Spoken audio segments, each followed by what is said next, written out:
Lots of people get this question wrong, and I consider this an easy question because it's very easy here to follow instructions. Okay, the instructions are super clear.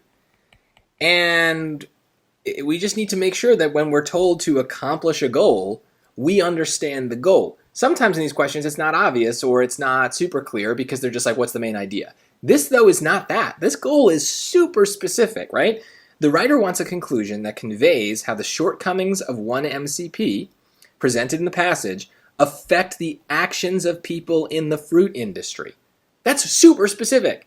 And when we look at that and then go to choice A, although researchers continue to search for the right combination of factors that will keep fruits fresh and attractive, the problem may be that consumers are overly concerned with superficial qualities rather than the actual freshness of the fruit. Well, that's a problem. That's about inadequacies, shortcomings. It's, about people, but it's about consumers, not people in the fruit industry. So I don't care how good that sentence sounds. I don't care if it's a nice conclusion that I myself might choose if I were writing an essay about one MCP. That's not the task. The goal is to talk about people in the fruit industry. This does not do that. This is obviously wrong. Same thing with choice B. Many of the improvements to fruit quality they have discovered so far have required trade-offs in other properties of fruit. Nothing about the fruit industry, nothing about the people. So it's wrong. Now, C does solve the problem. For now, many fruit sellers must weigh the relative values of aroma, color, and freshness when deciding whether to use one MCP. So on that alone, I would say let's leave that in and let's look at D, see if it's any better.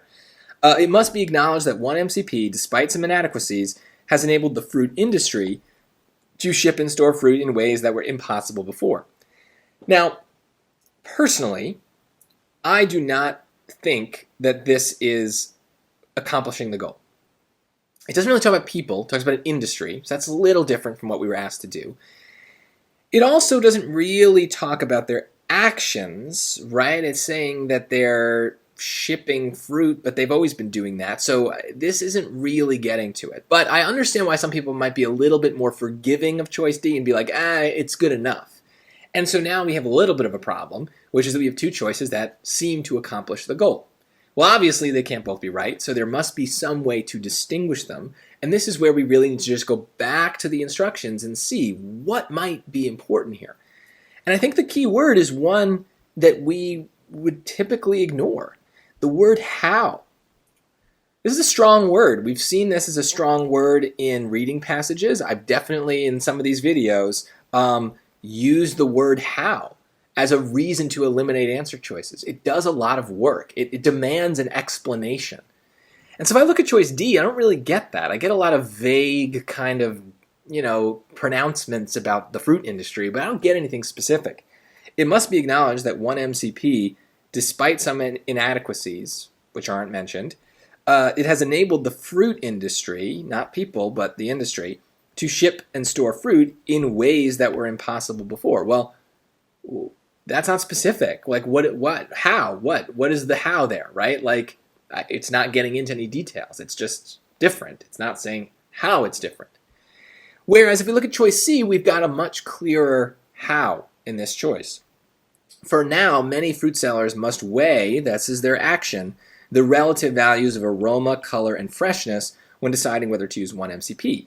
So now, the people in the fruit industry, the fruit sellers, their actions about whether to use this particular chemical are affected in what way? How is it affected? It's affected because they need to think about, well, how do I want my fruit to smell or look, or how fresh do I want it to be, right? So they need to weigh those factors. That is a specific action, a specific how that we can talk about.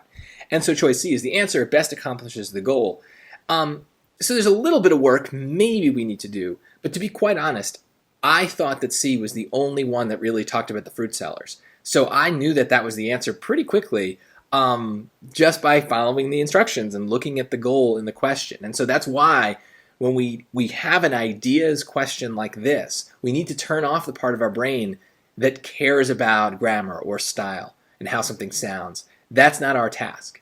Our task is to follow the instructions. No matter how stupid you think the instructions are, you need to follow them. And here they're hyper-specific. And so it's very easy to just kind of like be like, all right, that's the only one that talks about the thing they want me to talk about.